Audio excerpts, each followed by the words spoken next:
thinking of how to operationalize, assuming peace, the potential on the economic front and the potential on the bilateral and on the regional basis. So yes, I am cautiously optimistic, but I'm realistic enough to know that there are lots of challenges ahead, but I believe that maybe better than any time in the last couple of decades there is an opportunity.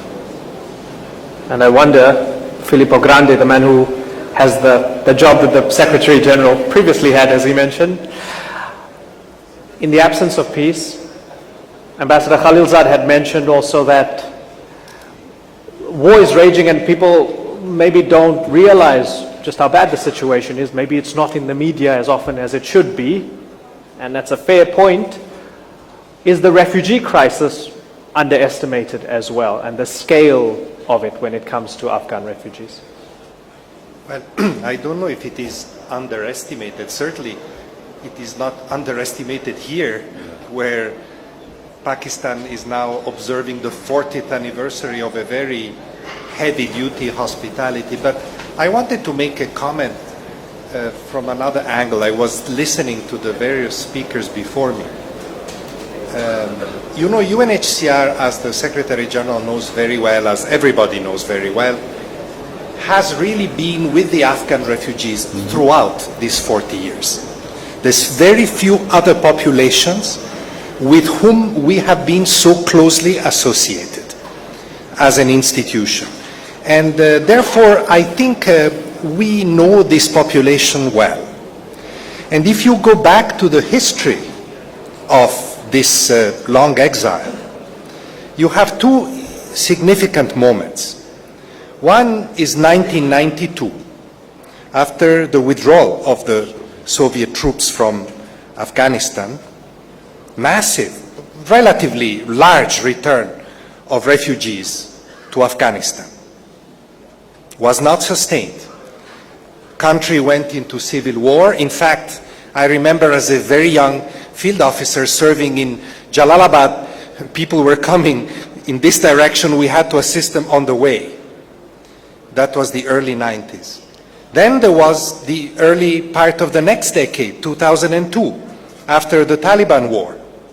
I was actually the head of UNHCR in Kabul, and Ambassador Khalilzad was actually the US ambassador then, back then, and we witnessed an amazing return. 3 million people. I remember in Torkham, trucks lining up with people wanting to return to a relatively fragile situation, but in a way voting for their feet in the hope that the country would remain peaceful and they could contribute. After so many years, they had already been 20, 25 years in exile, they could contribute to the rebuilding of their country.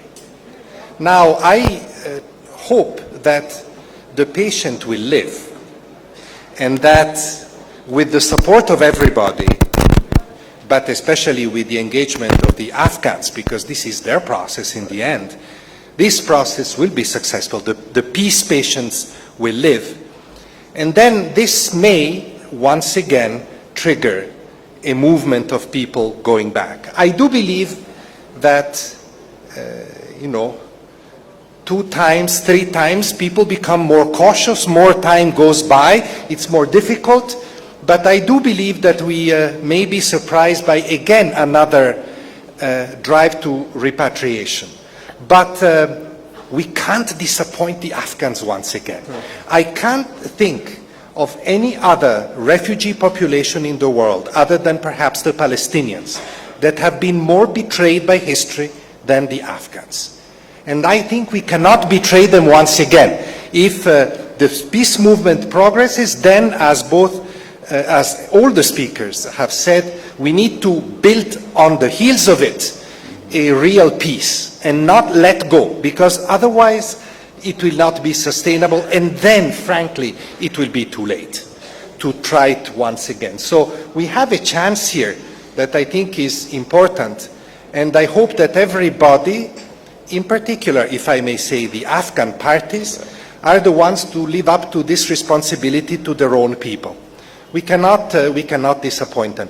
I want to make just a final comment. And I did mention this briefly in my opening remarks. Meanwhile, of course, because this won't be fast, this will take time. And yesterday I was very happy to hear the foreign minister speak about graduality, because this will have to be a gradual process. Meanwhile, hospitality will continue beyond these 40 years. And there, as I go back and finally answer your question, I think it is fair to say that yes, it has become very difficult to mobilize resources to help Pakistan, but also Iran, the other big host country, to shoulder this responsibility. Most of what is done now for the refugees in these two countries, in health, in education, in giving them access to livelihoods, is done by the host countries. Right. The international community, we speak a lot about burden sharing. That burden sharing has become minimal. So, we've been working with both countries on new ways to address these challenges involving development actors. It's very, very complicated, but we have an important discussion with the World Bank here in Pakistan. This needs to continue as we prepare for the most important solution, which is return. So we need to play on both tables at the same time, and we need the support of everybody. Well, thank you, Filippo Grandi. And I wonder, Dr. Sanya Nishtar, to your right, as a special assistant and advisor to the Prime Minister on protection and looking at the situation of Afghan refugees here, you heard from Filippo Grandi, it will take time. We need to play on two tables. So you're playing on one table here. Is it incumbent on the Pakistani government to even up the hospitality, to make life better for those Afghan refugees within the borders of Pakistan, regardless of what's happening with the peace process in Afghanistan? So I think in terms of the hospitality, and just to quote you, Filippo, you talked about the heavy-duty Pakistan's hospitality. I think we should put things in perspective. And from my personal experiences, I recall this was in the early 90s, and I was a new medical officer working in the largest tertiary care hospital closest to the Pak-Afghan border. And I distinctly recall 30% of our patient load used to be Afghans. We never called them refugees. We never put them in waiting lines. We never put them in queues on hospital operation lists. We just treated them as our own. And I think it's important to unpack that word that you said, Filippo, and to understand very clearly that in this country, which had its own political and operational problems, with a severe financial crunch, we opened our primary healthcare services, our hospitals, to every Afghan entering the border. And it has been 40 years since. We made access to primary education free for all Afghan children. And if you look back at that time, we're talking about huge millions of Afghan refugees coming through the border. For a country to exhibit that level of generosity is very unprecedented. And it is not just that, we made access in terms of integration into the economy and the ease of doing business pretty straightforward. And if you go to some of our cities where they were passing through and where they integrated, the entire social fabric had changed. And that put enormous pressure on our infrastructure, on our public delivery systems, and the state exhibited enormous generosity, enormous and unparalleled generosity. And it wasn't just the state, it was the people themselves. Because you had to be living in that city to understand the impact on their lives. Because for those poor people, and some of them were poorer than the refugees who were coming in, the cost of rents went up, the transportation fares went up, the labor costs came down, so they were earning less because Afghan refugees would offer themselves for much less. Their business space was crowded out. The children had less opportunity to go to school. They had to endure much longer waiting lines.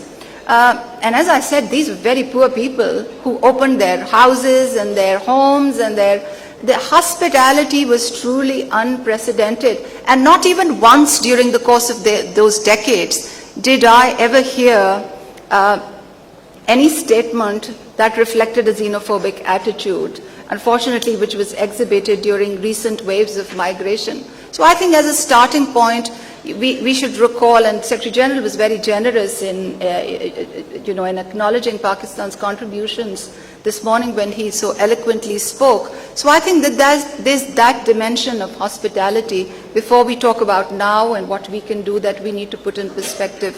And I was just propelled by your words of, to bring some personal perspectives to the table. What do we do now?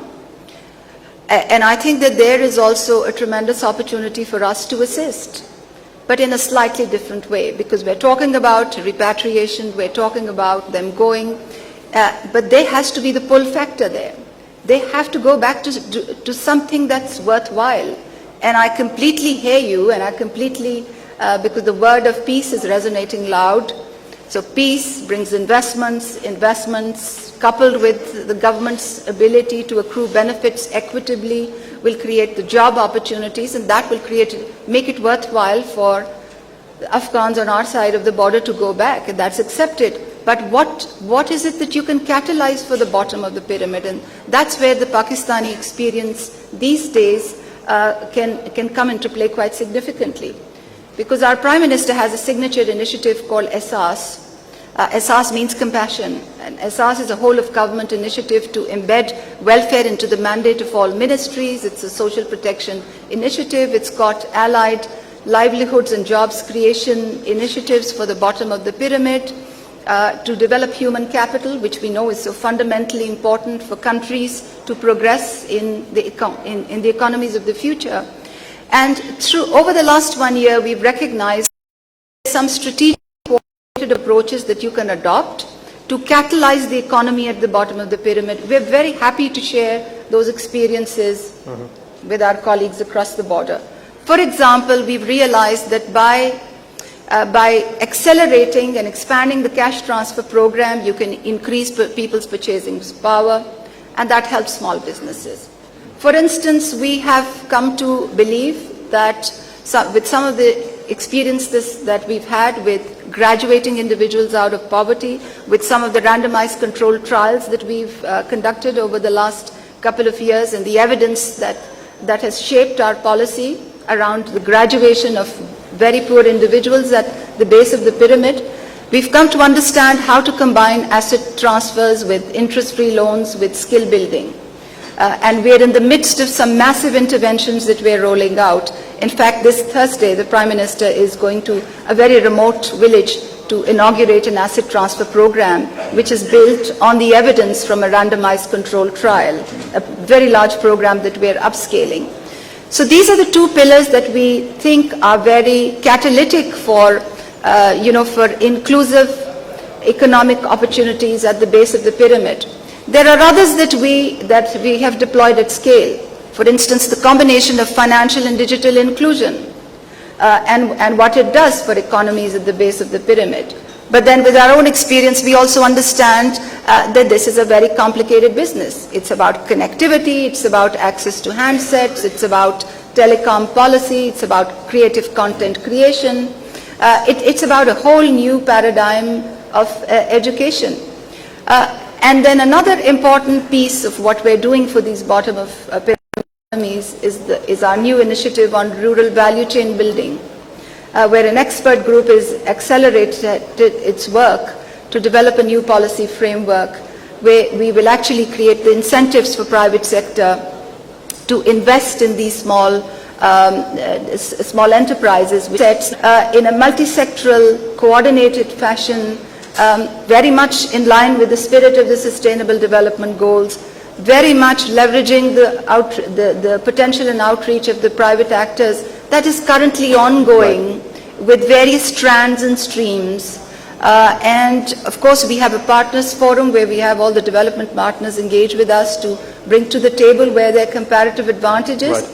And with the leadership of our foreign ministry and the foreign minister, we're very happy to explore how we can technically cascade some of our learnings across the border, because it's fundamental to have the pull there, Right. to have something worthwhile there for these individuals to go back to. Okay, and I guess as we get the initial comments from Harun Shakhansuri and we open it up to further discussion, let me take that and ask you, sir, as the only representative of the government of Afghanistan on this panel, Foreign Minister in an acting capacity, what about those pull factors? The long and the short of it being that for Afghan refugees, whether they are in Pakistan or Iran or in Europe or the United States or elsewhere, it is not a country worth going back to yet, peaceful enough, stable enough to go back to yet. There's an argument that, well, the Afghan government needs to get its house in order for people to come back. Do you find that a fair argument?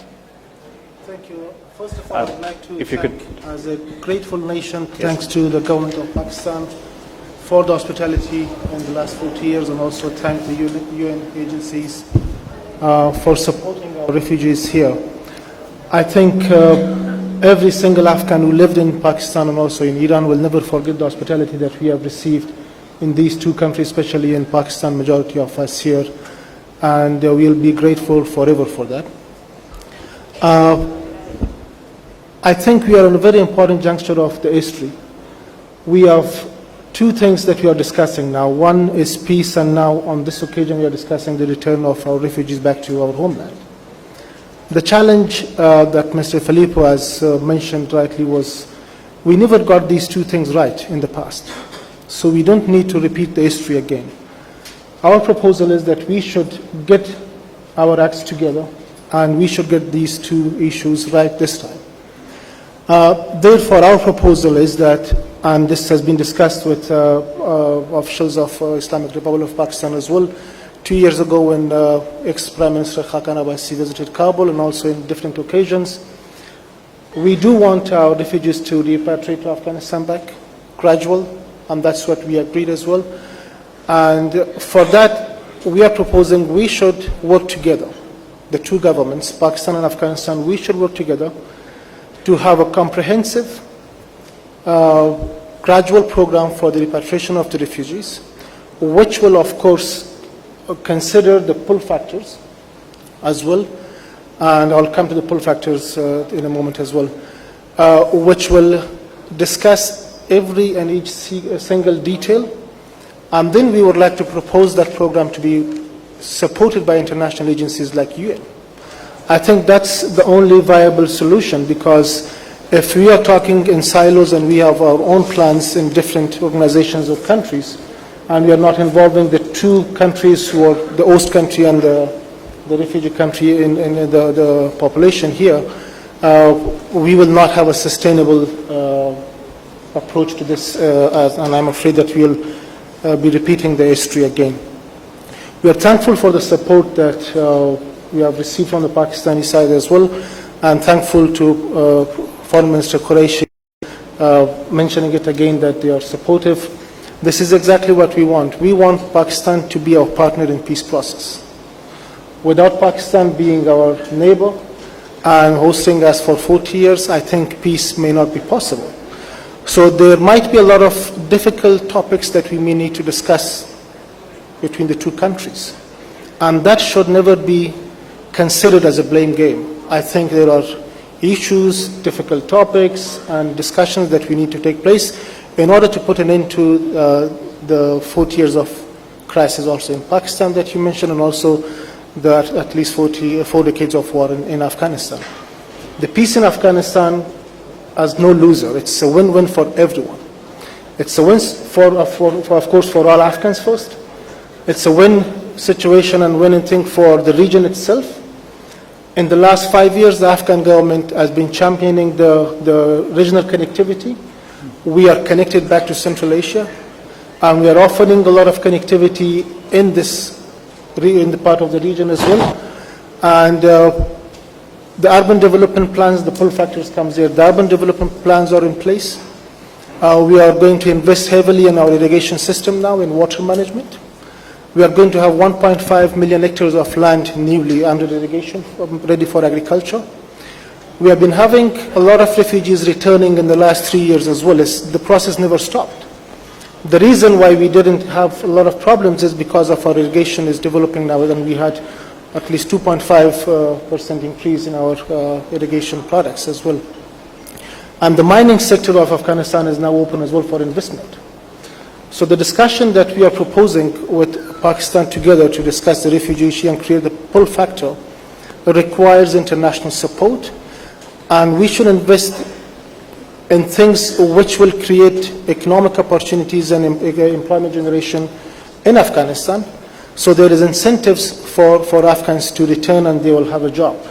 I'll give you just an example. There were Afghan refugees who were in Pakistan and they were making traditional Afghan shoes here. And we were importing the shoes from Pakistan. They returned in the last 3 years. Now they are producing that in Kabul and they have a big factory there. So that kind of conditions has to be enabled for them to invest. And we do have proper program for investment as well, for support in irrigation projects and also in mining, and also with UNHCR together on housing schemes for the refugees in Afghanistan. So again, I would like to thank for convening this very important conference. And we look forward to working together with the Pakistani government to discuss the issues that we have, and of course that does not mean any blame game. And I want to use the opportunity to get Foreign Minister Qureshi's response to this. Well, there are two voices. As the Secretary General pointed out, there is a voice who is in business, is the business of war, right? And they have something to gain if the conflict continues. There is a voice that has been enjoying a very exclusive position, and now with this new arrangement, the approach has to be more inclusive. Who do you want to listen to? The voice of reason. Do we have a choice? My friend is here. Does he have a choice? Do I have a choice? There is no choice but to work together. We have to work in harmony. We have to understand. We have to collectively move forward. We can pick holes. We can point fingers. That will take us nowhere. I think the time has come. And the people of Afghanistan deserve peace, stability, and a bright future. I can assure you, my friend, that Pakistan is ready to partner with you. Pakistan is ready to engage with you. And Pakistan will have a very positive, constructive approach. We do not want to look into the past. Our eyes are set towards the future. So that is why. Thank you for coming to Islamabad. Our hearts are open to you. Our minds are open. We do not sit here with a closed mind. And that is why we have appreciated the role, Zal, you've played. We also recognize how important the role of the United States is. I conclude by saying,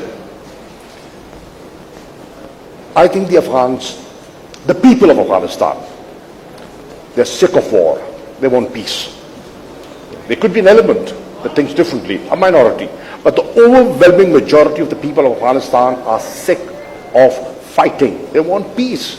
They want to live in peace as ordinary human beings. It's natural. One. The second point is, I think the international community is fatigued. They're fatigued. They have been doling out money. They have been contributing generously. And at times there are views that the money has not been ideally utilized. And there has been wastage. So we have to once again mobilize and convince the international community, you have gone that far, a little more help. Post, hopefully, a peace agreement is vital, is of importance for the resettlement, for reintegration. So you have been so generous And you've paid a huge price. Everyone, every nation has. Most of you people sitting here, your countries have contributed. You've done it for 40 years. A little help at this crucial time will make all the difference. Secretary General Guterres, you're more experienced than I am at noticing these things. Are we seeing some extraordinary diplomacy at play here? I think that there is here an opportunity that cannot be missed for Afghanistan, for Pakistan, but it was said by Ambassador Khalizad and by the Minister, for Central Asia. We have, with peace in Afghanistan, a dramatic geo-economic and geostrategic change in the region. This is the region, Central Asia, Afghanistan, Pakistan, this is the region of the Great Game.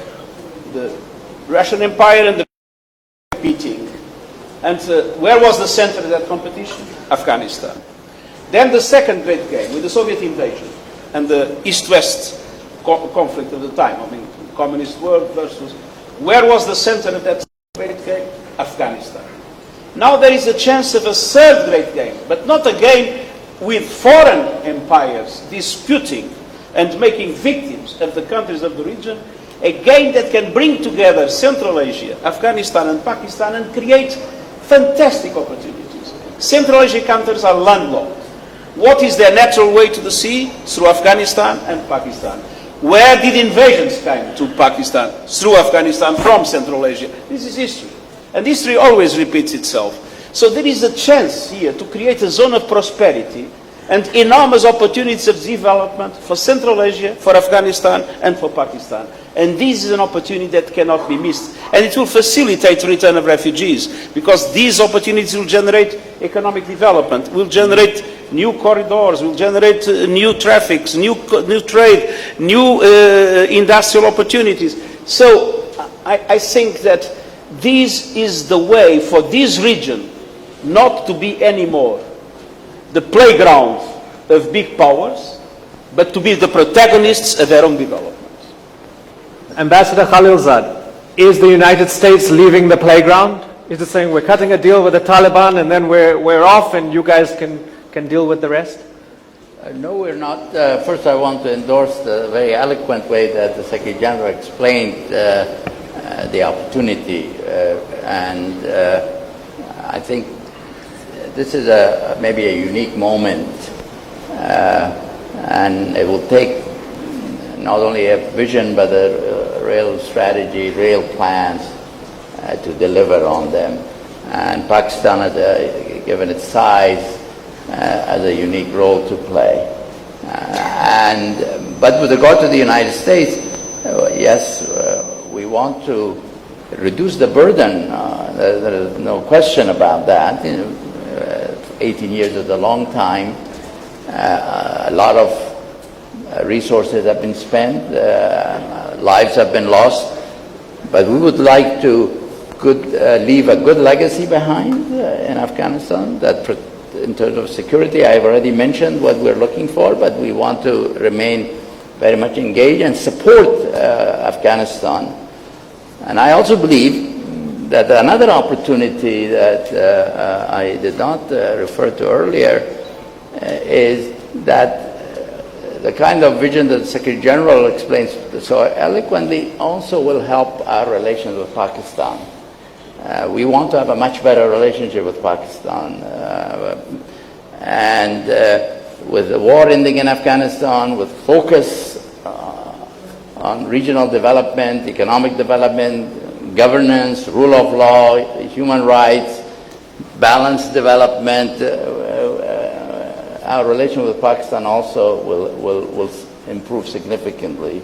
And I have said that repeatedly to the Secretary, to the Minister and to the Prime Minister and others, that the United States desires a much stronger relationship with Pakistan. And we're partnering for peace in Afghanistan, but we'll partner for economic development. And I'm particularly encouraged that the Prime Minister of Pakistan, the Army Chief, and the President of Afghanistan, they all say essentially the same thing. When you talk to them about regional connectivity, about regional integration, about moving beyond the blame game that and distrust and mistrust. There will always be a degree of mistrust, but excessive, that we need to overcome that. And I think we're not looking for cutting and running, as some say, because in that case, if that was the case, I wouldn't be working on a peace process. We would do it just a withdrawal, and we don't need anyone's permission to withdraw. We could do it unilaterally, but all this effort that we have made is to get a peace agreement, not to repeat the mistakes that were made in the 90s, to avoid that. Some of us were around us. We were saying, so we want to learn from that. No, we're looking for a good legacy, and we want to have a stronger relation with Pakistan and to help the region. You saw the Secretary of State traveling to Central Asia recently, talking about some of these issues. Harun, you want to come in? Thank you. I think we are all on the same page, and we do offer to be the center of cooperation, not conflict, as the Secretary General has rightly mentioned. And in the last 5 years, we have taken actions that shows that we want to go through that direction. Our relationship with the Central Asian countries, after 100 years, we are part of the Central Asia again now. And our trade balance with Central Asia has increased 3, 4, 5 folds with Kazakhstan, with Uzbekistan, Tajikistan, Turkmenistan, and others. And that's what we are offering in this occasion as well. We don't want to be a burden, or we don't want to be a hate recipient country anymore. We want to be a responsible partner, and we are asking for partnership in regional economic cooperation. The only solution to all the crises in this region is cooperation, bilateral, regional cooperation, and also economic cooperation. I'm very much optimistic with the environment that is created here, and I hope that these words turn into actions and we see a positive change in this region. Thank you. Filippo Grandi, after everything you've heard here, can Afghan refugees be confident that there's the intention not to betray them by everybody involved right now? I certainly hope so, but of course the proof of this will be in the pudding of all the things that have been said. I was thinking, listening to these very interesting interventions by the ministers, by Secretary General, by Ambassador. Of course, one of the most mentioned words this morning in the opening statements was solution, which is positive. It is great. We want to move towards a solution 40 years after the beginning of this problem. But I think that it is important that as we plan for those solutions, in order to avoid them failing very soon afterwards, in order to build that sustainability, we need to be very strategic in how we implement solutions in general. And I would say that the strategy should be to insert the solution to displacement in the broader strategies that have been mentioned. Regional strategies, economic cooperation. This is, of course, after the peace segment is over, because that's the first one that has to deliver. Then once you create that space, you need to build into it in order to avoid the unsustainability. And, on the Afghan side, the minister knows this very well, he mentioned some of it.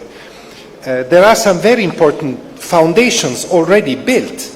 Better institutions, identification of priority areas, tackling the very key land issue, because without that, there will be no return, and making sure that all those that go back are included in national development programs and services. These are the fundamental elements of a strategy of integration and of return. And by the way, as you know very well, this needs to apply equally to internally displaced people, of whom there are millions, and to those coming back from the neighboring countries. I would like to only add one other element which is quite interesting, and I did mention it briefly in my opening remarks. almost, in a low-profile manner, the three main actors in this displacement issue, Afghanistan itself, Pakistan and Iran, have been working on very interesting tracks in recent years. For example, the identification of unregistered Afghans that are present in both Pakistan and Iran in large numbers. These are not classified as refugees, but they're here. And the issuance by Afghanistan of passports to these Afghans. I say this because this, of course, does not apply yet completely to the refugee component, but if the causes of refuge decline, I think it is important to move also to a better regulated regional migration situation.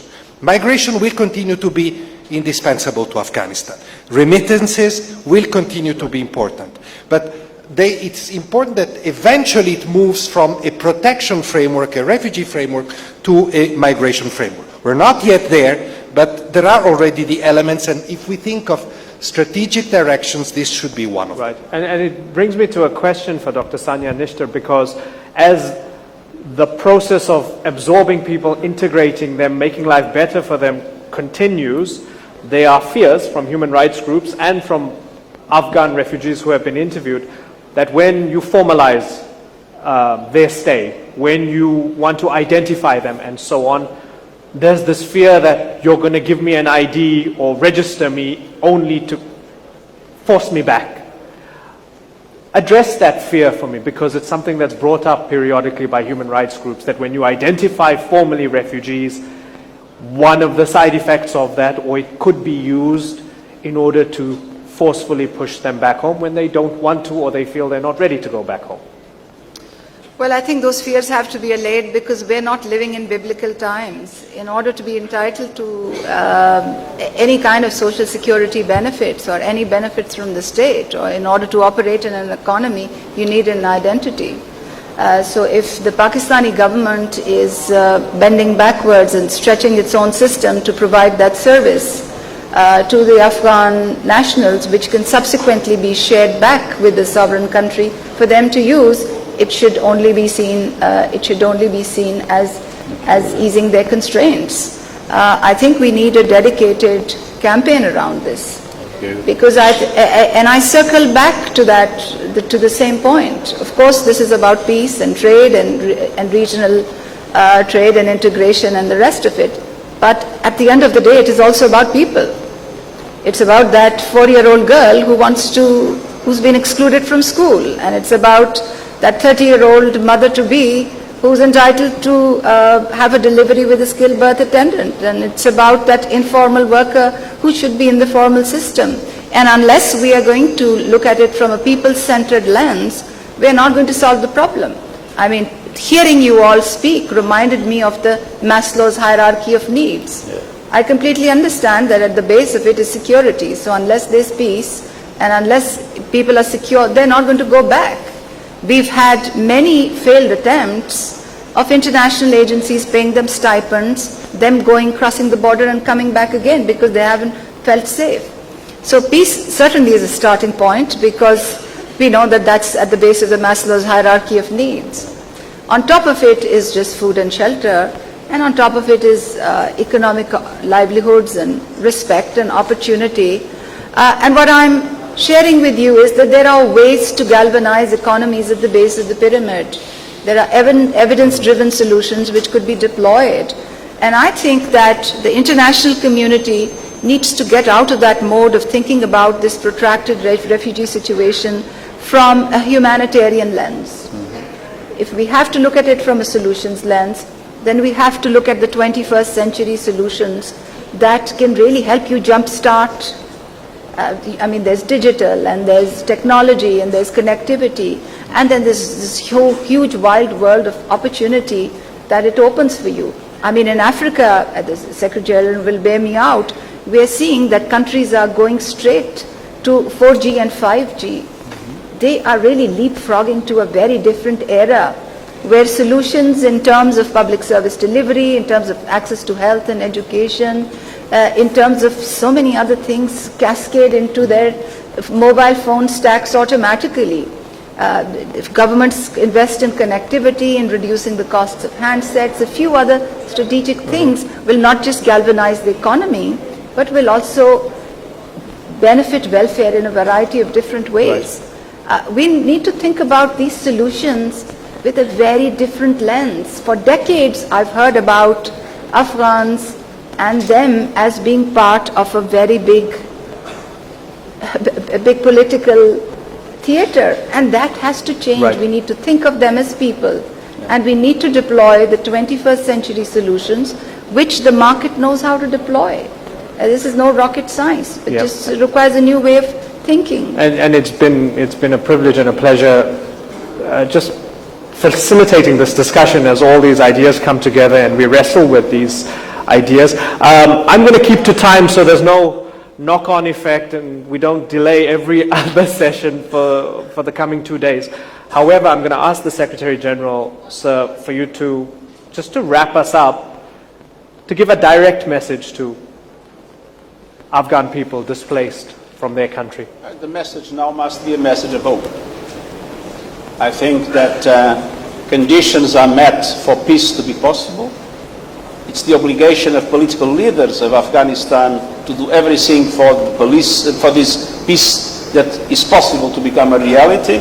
It's an obligation of all neighbors and of all countries that have been involved to do everything possible to make sure that no spoilers will undermine it.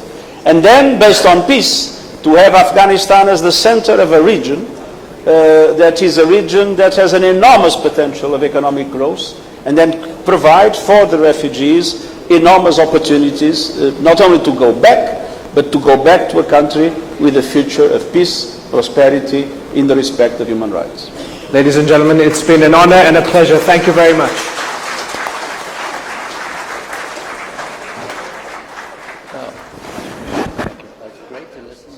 Thank you. मुहाजिरों के हवाले से The second session